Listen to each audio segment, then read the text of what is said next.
Hi friend, कैसे आप लोग। चलिए, आप लोगों का सभी का स्वागत है आदर्श एकेडमी में।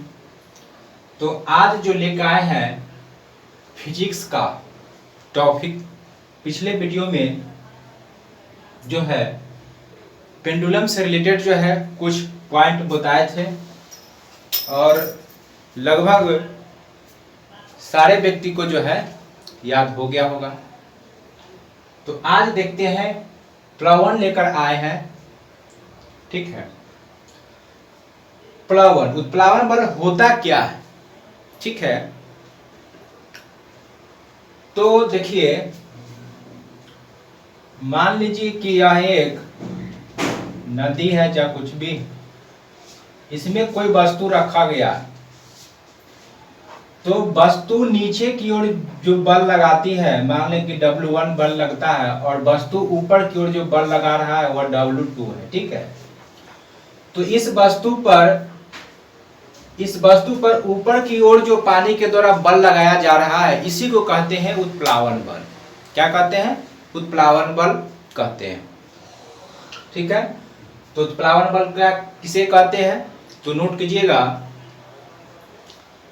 कि वस्तु का द्रव का वह गुण किसे कहते हैं? तो द्रव का वह गुण जिसके कारण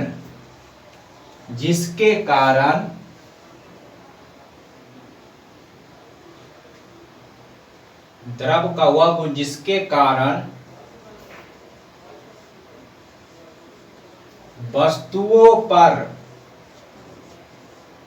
ऊपर की ओर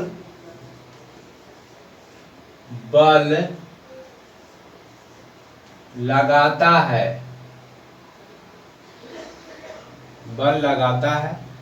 उसे क्या कहते हैं?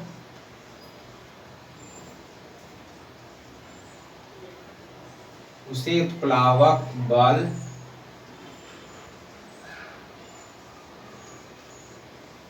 कहते हैं। मतलब कि द्रव का वह गुण जिसके कारण वस्तुओं पर ऊपर की ओर जो एक बल लग रहा है, जैसे द्रव का वह गुण या वस्तु के ऊपर की ओर या जो बल जो लग रहा है ऊपर की ओर, यही क्या है? उत्प्लावन बल कहलाता है। क्या कहलाता है? उत्प्लावन बल कहलाता है। इसका 3 केस है, देखेंगे आगे। ठीक है, तो उत्प्लावन बल कहलाता है। ठीक है, उत्प्लावन नोट कीजिएगा। इसके बारे में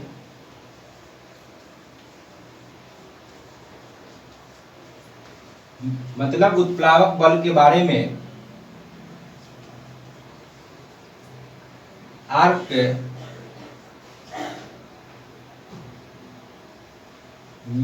नामक वैज्ञानिक ने बताया था।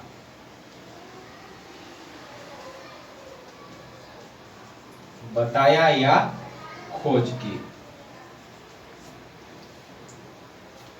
और यह खोज किए थे जब वह टब में नहा रहे थे। उस वक्त उन्होंने वस्तु के भार में या भार से कमी महसूस किया और इरोका जो है चिल्लाने लगे। ठीक है, और उन्होंने बताया कि उत्प्लावन बल जो है द्रव द्वारा वस्तु की ओर ऊपर की ओर लगता है। ठीक है, तो नोट कीजिए, द्रव का वह गुण जिसके कारण वस्तुओं पर ऊपर की ओर जो बल लगता है, उसे क्या कहते हैं मेरे भाई? उत्प्लावन बल कहते हैं। ठीक है, उत्प्लावन बल का सिद्धांत किसने दिया? तो आर्किमिडीज ने दिया। किसने दिया? आर्किमिडीज ने दिया। ठीक है, तो इतना नोट कीजिए। फिर नेक्स्ट पॉइंट देखते हैं इसका।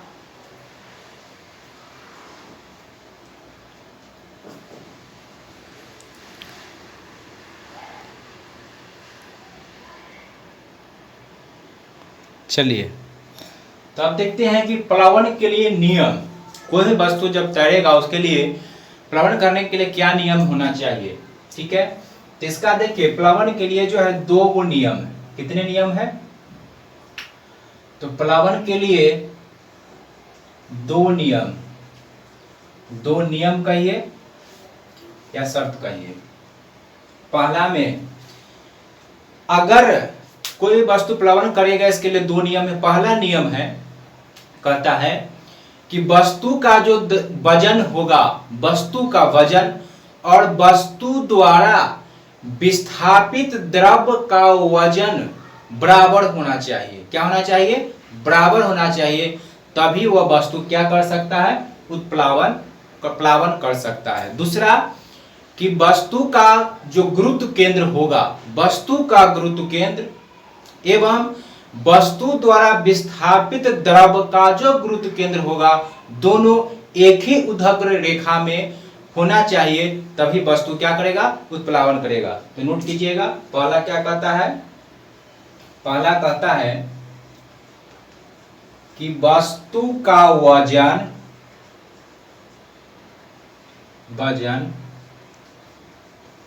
और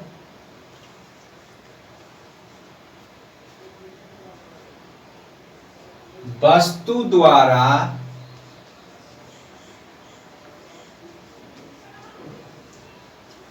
विस्थापित द्रव का वजन बराबर होना चाहिए। क्या होना चाहिए? नोट कीजिएगा, बराबर होना चाहिए। ठीक है, और दूसरा नोट कीजिएगा, दूसरा क्या हो जाएगा?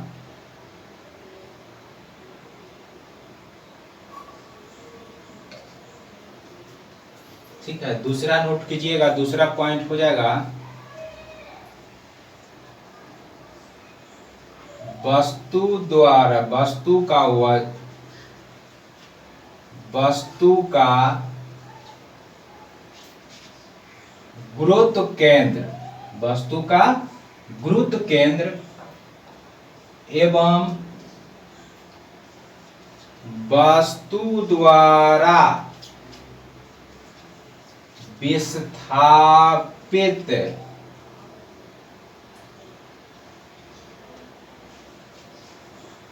द्रव का गुरुत्व केंद्र एक ही उदग्र रेखा में होना चाहिए।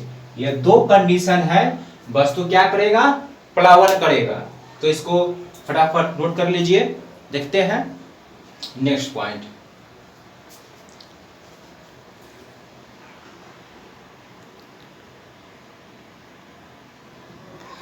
तो अब देखिए मेरे भाई, कहता है कि तैरने वाली वस्तु, अब तो वस्तु तैरने लगा, दो नियम लिखा दिए प्लावन के लिए, लेकिन कहता है कि तैरने वाली वस्तु के लिए अस्थायी संतुलन के लिए शर्तें। अब वस्तु तैरेगी, लेकिन अस्थायी संतुलन के रूप में कब तैरेगी, मतलब उसमें अस्थायी संतुलन कब होगा?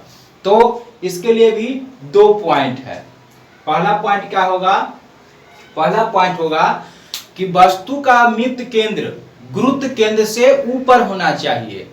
वस्तु का जो मित्र केंद्र होगा वह वस्तु के गुरुत्व केंद्र से क्या होना चाहिए? कहां होना चाहिए? थोड़ा ऊपर होना चाहिए। और दूसरा पॉइंट कि वस्तु का जो गुरुत्व केंद्र होगा वह वस्तु द्वारा विस्थापित द्रव का जो गुरुत्व केंद्र होगा, दोनों एक जो है ऊर्ध्वाधर रेखा में होनी चाहिए।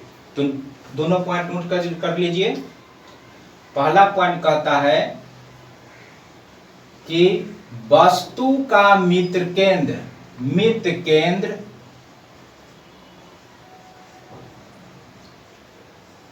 गुरुत्व केंद्र से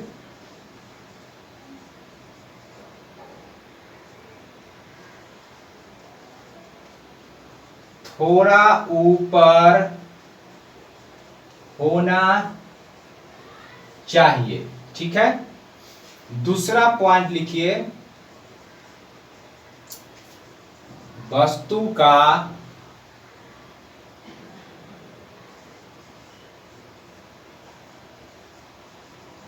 गुरुत्व केंद्र एवं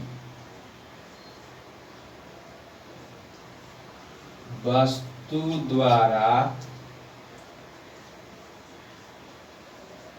विस्थापित द्रव के गुरुत्व केंद्र एक ध्रुव रेखा में होना चाहिए। कहाँ होना चाहिए? एक ऊर्ध्व रेखा में होना चाहिए। तो नोट कीजिएगा, ये 2 पॉइंट है। वस्तु जो है तैरेगा, लेकिन किस स्थिति में? अस्थायी संतुलन में। किस स्थिति में तैरेगा? अस्थायी संतुलन में। तो इसको नोट कीजिए। अब देखते हैं कि वस्तु का 3 केस देखते हैं। वस्तु का तैरने का 3 केस का भी पूछता है, तो इसको नोट कर लीजिए। चलिए,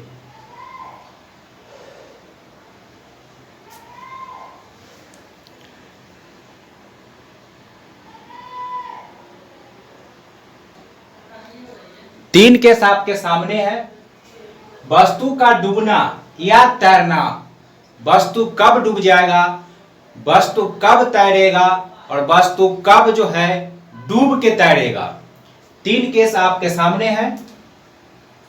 और यहां जो है W1 बराबर हो जाएगा वस्तु का भार कहिए, और W2 जो हो जाएगा वस्तु द्वारा विस्थापित भार। W2 क्या है? वस्तु द्वारा विस्थापित भार है। ठीक है, तो देखिए पहला केस समझते हैं। पहला केस क्या है?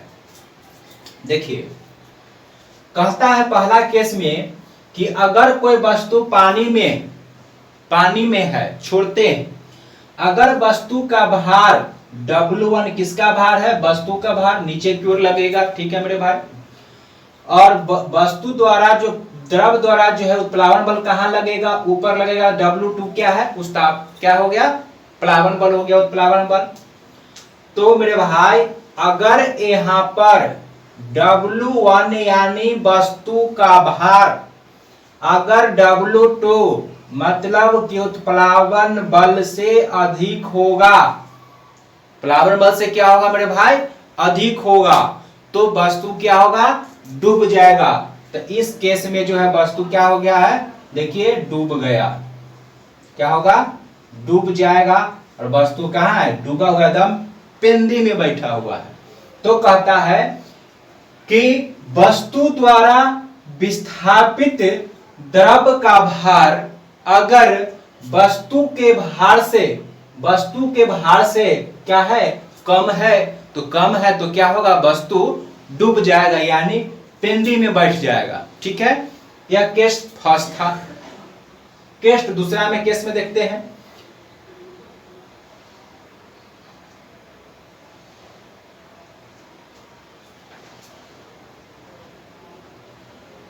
केस 2, इसको केस 3 मान देते हैं। देखिए केस 2 में यहां देखिए, इसमें देखिए वस्तु जो है पूरा डूबा नहीं है मेरे भाई। वस्तु पूरा डूबा है नहीं ना, यह आधे रास्ता में है लेकिन तैर रहा है। तो यहां पर क्या होगा कि अगर वस्तु का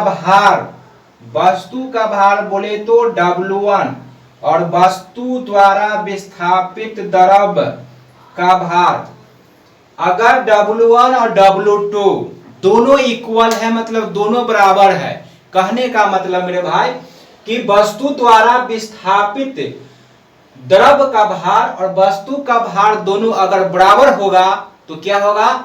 वस्तु तैरेगी, लेकिन कैसे? डूब कर तैरेगी। तब पूछता एग्जाम में पूछेगा कि वस्तु डूब कर तैरेगा, इसके लिए कौन सा जो है शर्त सही है? तो वहां पर दे देगा W1 वस्तु का भार, W2 वस्तु द्वारा विस्थापित का भार, उसमें से एक इक्वेशन ही रहेगा W1 बराबर W2। तो फंसना नहीं है। चलिए, तो वस्तु क्या होगा? इसमें क्या होगा मेरे भाई? इस केस में क्या होगा? लिखिए कि डूब कर तैरेगा। कौन मेरे भाई? वस्तु वस्तु डूबकर तैरेगा। हो गया। चलिए तीसरा केस में आते हैं।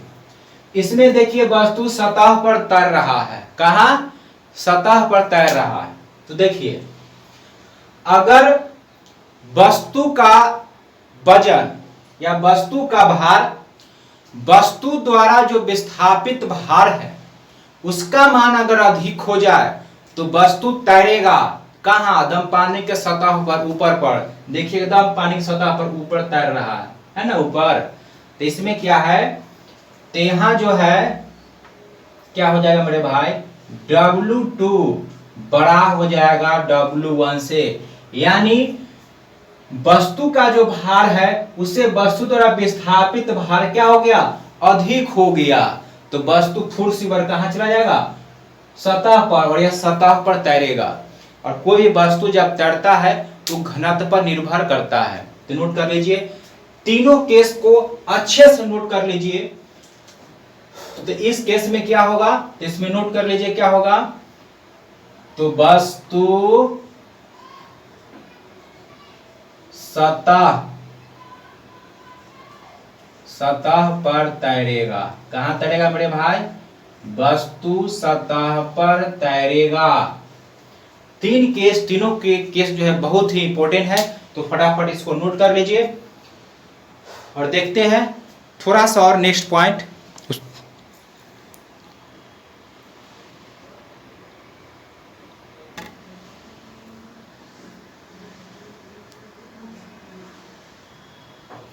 तो चलिए मेरे भाई देखते हैं, थोड़ा सा और पॉइंट बचा हुआ है इसमें। तो तीनों केस आपको अच्छा से समझ में आ गया होगा, ठीक है। चलिए देखते हैं नेक्स्ट पॉइंट। अगर कोई वस्तु पानी में तैरता है तो वह घनत्व पर भी निर्भर करता है, ठीक है। अगर आपसे पूछे कि बर्फ जब पानी पर तैरता है तो कितना भाग पानी के सतह के ऊपर रहता है, तो बर्फ के सतह के ऊपर कितना रहता है, तो 1/10 भाग जो है कहां रहता है, सतह के ऊपर। सतह के कहां रहता है, ऊपर। खूब पूछता है सतह के ऊपर और सतह के नीचे। तो इसको ध्यान रखिएगा, बर्फ जब पानी में तैरता है तो उसका कितना भाग जो ऊपर रहता है, आयतन का 1/10 भाग ऊपर रहता है। अगर पूछेगा कि पानी के नीचे कितना रहता है, तो 10 में से घटा दे, कितना हो जाएगा, 9/10। तो 9/10 कहां रहता है, नीचे। कहां रहेगा, नीचे रहेगा, ठीक है।